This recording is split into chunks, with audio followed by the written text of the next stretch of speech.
Against the Gods Bab 2079, Jiwa yang Dipaksa. Di dalam kuil anak dewa, terjadi banyak kemeriahan. Tumpukan demi tumpukan peralatan, dekorasi, dan kristal berterbangan dari berbagai arah. Satu demi satu sosok menahan napas dan tiba dengan hati-hati. Bahkan ketika dia sedang sibuk, dia bergerak dengan ringan, jangan sampai dia membuat gerakan yang lebih besar. Begitu mereka melihat Yun Ce, mereka berlutut dan membungkuk dari kejauhan. Jika Yun Ce tidak mengatakan apa-apa, mereka bahkan tidak berani mengangkat kepala, apalagi berdiri. Di bawah tanah suci, kerajaan dewa pada akhirnya adalah tingkat keberadaan tertinggi di dunia ini. Hahaha, tawa keras Meng Kongchan terdengar dari jauh, Yuaner, bukankah aku membuatmu takut? Dia berdiri di samping Yun Ce, memandangi aula anak dewa yang padat dengan kepuasan, dan berkata sambil tersenyum, Yuaner, karena kamu kembali dengan selamat, maka aula anak dewa ini juga pasti ramai. Yun Ce memberi hormat, tidak rendah hati atau sombong, yang mulia senior, sebaiknya juga, sebut saja aku Yun Ce. Meng Kongchan melambaikan tangannya, jika kamu tidak memanggilku ayah dewa, aku juga tidak akan memanggilmu Yun Ce. Itu adil. Yun Ce hanya bisa terlihat tak berdaya, yah, baiklah, junior hanya bisa menuruti keinginan senior. Pada saat ini, hampir 2 hingga 300 sosok terbang dengan sangat rapi dari timur, dan segera mendarat ketika mereka mendekati aula anak dewa. Langkah kaki mereka menjadi sangat lambat dan hati-hati. Setelah maju 100 langkah, semua orang sudah serentak memberikan penghormatan. Selanjutnya, pemimpinnya, berpenampilan agung dan bersuara nyaring, saya mempunyai kedudukan yang rendah hati, Lulai Seng, memberi hormat kepada, Yang Mulia, dan Tuan Yuan. Iya. Meng Kongchan mengangguk sedikit dan berkata kepada Yun Ce, orang ini adalah wakil komandan Biro Keamanan Wilayah Timur Kerajaan Dewa kita, tetapi setelah hari ini, dia dan orang-orang di bawah komandonya akan melakukan segalanya, untuk melindungi tempat istana anak dewa ini. Mereka hanya akan menuruti perintahmu. Lulai Seng segera berkata, setelah hari ini, Lulai Seng akan menjadi bawahan Tuan Yuan, dan saya memiliki misi, untuk menjaga keselamatan Tuan Yuan bahkan jika saya harus mengorbankan 10.000 nyawa saya. Yun Ce terasa sedikit pusing. Padahal baginya, dia lebih memilih menjadi satu-satunya yang tinggal di istana anak dewa yang luas ini. Jelas, ini tidak realistis. Bangunlah, lalu masing-masing cari tempatnya sendiri. Yun Ce berkata dengan tenang, bagaimana mengaturnya, Komandan Lu bisa mengambil keputusan, tidak perlu bertanya. Iya. Lulai Seng segera menjawab, lalu berdiri tanpa penundaan dan segera menyuruh orang pergi. Tidak lama kemudian, sekelompok orang lain masuk, tapi kali ini sangat berbeda. Mereka semua adalah pemuda dan pemudi yang sedikit penakut, dan memiliki emosi yang berbeda. Jelas, banyak dari mereka yang bukan dari kerajaan dewa. Meng Kongchan berkata sambil tersenyum, ini akan menjadi pelayanmu dan pembantumu mulai sekarang. Mereka akan menjaga kehidupan sehari-harimu dan mematuhi semua perintahmu. Meskipun mereka budak, asal-usul dan kualifikasi mereka luar biasa, dan mereka semuanya pendatang baru tahun ini, pasti belum pernah melayani orang lain. Mampu memasuki kerajaan dewa adalah dambaan banyak praktisi di Abis. Walaupun itu berarti menjadi orang paling rendah. Meng Kongchan diam-diam melihat ekspresi Yun Ce, lalu berkata kepada wanita di depan yang jelas jauh lebih cantik dari yang lain, kalian belum datang untuk bertemu calon majikanmu. Orang-orang kelas rendah, tidak pernah terpikir bahwa mereka akan sedekat ini menghadap dewa. Namun, bagaimanapun juga, mereka adalah orang-orang yang dipilih dengan cermat, dan gadis-gadis di depan tidak kehilangan ketenangan mereka, mempertahankan postur paling sempurna dan bergerak maju sesuai instruksi. Pelayan Liu Zanyi telah bertemu dengan Tuan Yuan. Mulai saat ini, takdir Zanyi hanya untuk Tuan Yuan. Postur gadis itu penuh hormat dan penampilannya sangat bagus. Meskipun dia seorang pelayan, ada aura mulia yang tak tertahankan dalam perkataan dan perbuatannya. Liu Zanyi, nama yang bagus. Yun Ce memuji, dari mana asalmu? Tuan Yuan, ini tidak hanya terlihat sangat tampan, tetapi juga tidak memiliki kesombongan dalam sikapnya. Bahkan suaranya sangat baik, dan dia tidak ragu untuk memujinya sebagai seorang pelayan. Sebagian besar rasa takut di hatinya tiba-tiba berubah menjadi kelembutan, dan dia menjawab, pelayan lahir di alam Lumen di utara kerajaan dewa, dan merupakan putri ke-39 dari keluarga kerajaan Lumen. Ini adalah keberuntungan Zanyi untuk mengabdikan sisa hidupnya untuk Tuan Yuan. Putri keluarga kerajaan bersedia menjadi pelayan kerajaan dewa, ini adalah kerajaan dewa di Abis yang diciptakan oleh debu jurang. Gadis kedua juga melangkah maju, pelayan Sangguan Helu, lahir di wilayah Jiukui, bertemu dengan Tuan Yuan. Gadis ketiga sedikit kurang terkendali dibandingkan yang lain. Dia telah melihat Yun Ce dengan sepasang mata indah dengan rasa ingin tahu. Dia lebih cerdas daripada pemalu. Dia bergerak maju dengan tenang dan murah hati, dan berkata dengan salut, pelayan Meng Ziyuan dulu lahir di keluarga Dongcheng, memberi hormat kepada anak Dewa Yuan. Nama keluarga, Meng, membuktikan bahwa dia berasal dari kerajaan penenun mimpi. Namun gelarnya membuat Yun Ce tercengang. Hahaha. Meng Kongchan tertawa keras, gadis ini cukup pintar. Anak Dewa Yuan. Yun Ce mengerutkan kening. Meng Kongchan berkata, sebelum saya datang ke sini, ayah telah memerintahkan agar Anda diangkat kembali sebagai anak dewa kerajaan penenun mimpi saya. Upacaranya akan dilakukan 7 hari lagi. Tapi Anda tidak perlu khawatir, tunggu dan lihat saja. Tidak ada yang perlu Anda lakukan. Tapi, begitu Yun Ce membuka mulutnya, dia disela oleh Meng Kongchan, yang berkata dengan penuh arti, kamu harus memiliki identitas yang bisa menandingi gadis itu. Terlebih lagi, 2 anak dewa bukanlah hal yang aneh, dan itu tidak akan menghapuskan penglihatan. Yun Ce tidak bisa berkata-kata lagi, dan hanya bisa mengangguk lembut, oke, kalau begitu saya akan mengikuti apa yang dikatakan senior. Anak dewa penenun mimpi. Perencanaannya jelas merupakan bagian tersulit. Tapi bahkan sebelum dia mulai, dia sudah dipaksa melakukan apa yang dia inginkan. 7 hari kemudian, aku bahkan lebih cemas dari diriku sendiri. Pada saat ini, Meng Kongchan tiba-tiba berhenti tersenyum dan melihat ke atas. Sosok seorang lelaki tua perlahan muncul. Saat dia mendekat, tali jiwa Yun Ce melonjak hebat. Aura yang kuat. Energi mendalam belum dilepas, tetapi ada rasa penindasan yang begitu besar, level kultivasinya setidaknya harus menjadi setengah dewa tahap akhir. Namun, ketika lelaki tua menakutkan, yang membuat Yun Ce tiba-tiba merasakan tekanan jiwa, mendarat di tanah, dia malah berlutut, dan arah lututnya bukanlah Meng Kongchan, melainkan Yun Ce. Budak dosa, memberi hormat kepada anak dewa. Bisa melihat anak dewa dalam hidup ini, saya merasa beruntung, dan saya tidak akan menyesal bahkan jika saya mati. Suaranya berat dan sedih. Ketika dia selesai berbicara, kepalanya langsung dibenturkan, dan membuat kata-kata menjilat yang sangat berat. Yun Ce menatap Meng Kongchan, hanya untuk melihat Meng Kongchan mengerutkan kening dan wajahnya menjadi gelap, Yuaner, dia adalah penjaga yang ayahmu pilihkan untukmu setelah kamu lahir. Bahkan namanya diubah menjadi, Shou Yuan. Ini adalah kepercayaan tertinggi dan kehormatan tertinggi yang diberikan kepada seorang ayah. Tapi dia, gagal melindungimu, yang menyebabkan kamu menghadapi bencana 100 tahun yang lalu. Jika bukan karena keajaiban dari surga, kamu dan aku tidak akan pernah memiliki kesempatan untuk bertemu lagi dalam hidup ini. Kepala Meng Shou Yuan remuk ke tanah, dan suaranya serak, budak tua tahu, dia pantas mati. Kamu memang pantas mati. Meng Kongchan dengan dingin berkata, tapi yang mulia ini menyelamatkan nyawamu dan membiarkanmu hidup dengan rasa bersalahmu sampai sekarang. Sekarang, yang mulia ini akan memberimu kesempatan kedua, dan itu akan menjadi yang terakhir. Percayalah. Meng Shou Yuan perlahan mengangkat kepalanya, darah mengalir dari dahinya. Bibirnya yang kering membuka dan menutup, dan kata-katanya keluar dari jiwa, aku tidak akan pernah bisa membalas kebaikan tuanku. Aku akan melindungi anak Dewa Yuan dengan nyawaku selama sisa hidupku. Jika masih ada kesalahan lagi, aku bersedia dihukum mati. Senior, tolong bangun. Yun Ce berkata, orang yang bersekongkol melawanku jelas punya rencana saat itu dan sulit untuk dicegah. Itu bukan salahmu. Aku aman dan sehat sekarang, dan kamu tidak perlu menyalahkan dirimu lagi. Mata Meng Shou Yuan berkaca-kaca, dan dia membungkuk dalam-dalam lagi, hati anak Dewa Yuan sama dalamnya dengan hati yang mulia, yang membuat budak tua ini semakin malu.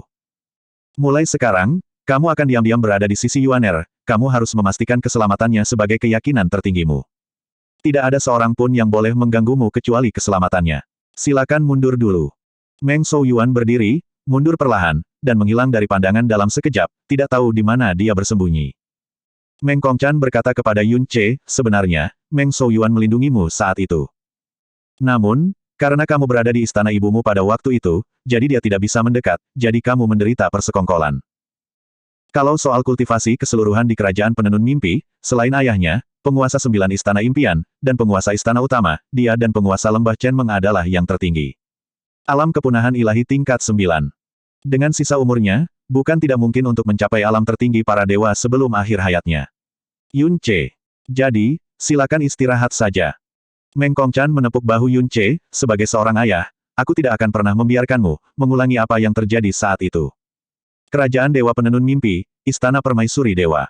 Meng Jianxi datang dengan tergesa-gesa, dan dia membungkuk hormat, saya telah melihat Ibu Ratu, saya tidak tahu ada apa Ibu Ratu memanggil saya. Apa perintah Anda? Di sofa Phoenix, seorang wanita dengan sosok mempesona dengan mata dingin berdiri perlahan. Dia menatap Meng Jianxi, alisnya menegang, Meng Jianyuan telah kembali. Ini baru hari pertama dia kembali, tetapi ayahmu sudah menetapkan dia sebagai anak dewa kedua. Sier, apakah kamu tidak khawatir? Permaisuri Dewa Kerajaan Penenun Mimpi adalah ibu kandung dari Meng Jianxi dan Meng Jianzu, Meng Xuanjue. Ekspresi Meng Jianxi tidak berubah dan dia berkata dengan tenang, saya sudah tahu tentang ini. Sekarang setelah Anda mengetahuinya, apa yang harus Anda lakukan? Mata Meng Xuanjue dipenuhi dengan kekuatan luar biasa. Meng Jianxi belum pernah melihat ekspresi ibunya seperti itu selama bertahun-tahun. Jelas sekali, berita kembalinya Meng Jianyuan dan pengangkatan anak dewa membuatnya sangat tidak nyaman. Tolong istirahatlah dengan tenang, Ibu Suri. Meng Jianxi maju selangkah dan membantu ibunya duduk. Ayah dewa sangat bahagia ketika dia melihat Meng Jianyuan kembali. Saya melihatnya dengan mataku sendiri. Rasa sayangnya tidak berubah seperti dulu. Semakin dia menyayanginya, semakin dia merasa bersalah. Dia sedikit impulsif saat mengambil keputusan ini karena kegembiraan yang luar biasa. Meskipun ayah dewa telah membuat keputusan tidak terduga seperti itu, tetapi setelah mempertimbangkan dengan cermat, itu masuk akal. Masuk akal. Lelucon yang luar biasa. Meng Xuanjue dengan garang mengangkat kepalanya, menatap putranya dengan mata tajam, jawab langsung, apa maksudmu? Meng Jianxi perlahan berkata, kultivasi Meng Jianyuan saat ini hanya master ilahi tingkat ketiga, yang jauh dari saya. Ketika dia pertama kali kembali ke kerajaan dewa, dia tidak memiliki dasar atau bahkan ingatan apapun tentang kerajaan dewa. Dengan kata lain, ini hanyalah kebaikan yang ayah dewa berikan sementara untuk menebus rasa bersalahnya di masa lalu. Jadi, dari sudut pandang saya, tindakan ayah dewa hanya untuk menebus dan melampiaskan rasa bersalahnya. Kalaupun Meng Jianyuan diberi nama, anak dewa, itu hanya sebatas nama saja. Tidak lebih dari itu. Ini hanyalah lelucon yang bisa diabaikan. Dengan kata lain, Meng Jianxi tampak bertekad, apakah itu Meng Jianyuan atau fakta bahwa dia bergelar anak dewa, dia tidak layak memasuki hati saya. Bang! Meng Xuanjue berdiri dan menamparkan kopernya, wajah aslinya yang cantik berubah menjadi sesuatu yang menakutkan dan ganas. Setelah kamu membangunkan ketuhananmu dan menjadi anak dewa penenun mimpi, ibu menyuruhmu untuk hidup dalam damai berkali-kali. Saat melihat pohon yang walaupun masih kecil menghadang jalanmu, bersiaplah untuk menebangnya dan cabut akarnya. Apakah Anda lupa semua ini? Saya tidak berani melupakannya. Meng Jianxi dengan cepat membungkuk, hanya saja. Bukan hanya. Meng Xuanjue berkata dengan suara tegas, saat itu, ketika kakek dan pamanmu bertanggung jawab atas 9 istana impian, saya selalu berpikir bahwa posisi permaisuri dewa saya sekuat gunung dan tidak ada yang bisa menggoyahkannya. Namun, sejak kelahiran Meng Jianyuan, ayahmu tidak hanya menganggapnya sebagai harta karun, tapi bahkan perempuan jalang yang melahirkan Meng Jianyuan, ayahmu memandangnya jauh lebih lembut daripada saat dia memandangku. 10 juta kali. Itu hanya perempuan jalang yang berasal dari negeri asing dan memiliki nama keluarga rendahan. Ketika Meng Jianyuan berumur 7 tahun, ayahmu tidak segan-segan menggunakan sumber daya yang besar untuk membangun istana anak dewa untuknya berkultivasi. Ketika dia berumur 10 tahun, dia diberi nama anak dewa. Pada tahun itu juga, posisi permaisuri dewa akan berubah. Beritanya semakin keras setiap hari, dan bahkan kakek dan pamanmu tidak dapat menyembunyikannya. Meng Xuanjue mencibir, setelah istana anak dewa dibangun, bahkan jika tidak ada yang tinggal di sana, ayah dewamu tidak akan pernah membiarkanmu mengambil langkah ke sana. Sekarang Meng Jianyuan telah kembali, dia pasti akan memberikan seluruh kerajaan penenun mimpi, dan semua barang terbaik dimasukkan ke dalamnya. Jadi bagaimana jika Anda adalah keturunan langsung? Lalu bagaimana jika Anda adalah seorang anak dewa ortodoks? Lalu bagaimana jika kakek Anda adalah Meng Zhangji, dan paman Anda adalah Meng Xuanji? Lalu bagaimana jika bakat alami dan keilahian Anda sama-sama lebih tinggi dari Meng Jianyuan? Ada beberapa hal yang tidak bisa kamu dapatkan dalam hidupmu. Jika ayah dewamu hanya ingin memberikannya kepada Meng Jianyuan, maka dia tidak akan pernah memberikannya kepadamu. Ekspresi tenang Meng Jianxi akhirnya menunjukkan beberapa retakan, tetapi segera dia menjadi tenang kembali. Ibu, saya memahami semua yang kamu katakan. Saya telah menyaksikan kepedulian ayah dewa terhadap Meng Jianyuan di masa kecilnya. Dia sangat memanjakan Meng Jianyuan saat itu. Jadi, setelah dia mendapatkannya kembali, pergolakan emosi yang telah lama hilang darinya kini muncul kembali. Saya tahu bahwa saya tidak akan pernah bisa dibandingkan dengan Meng Jianyuan dalam hal ini. Tapi, itu saja.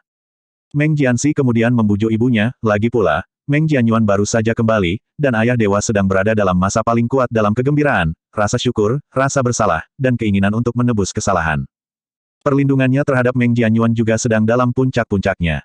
Jika kamu melakukan sesuatu yang bertentangan dengan ini pada tahap ini, ayah akan merasa jijik, dan bahkan marah, dan itu sangat tidak bijaksana.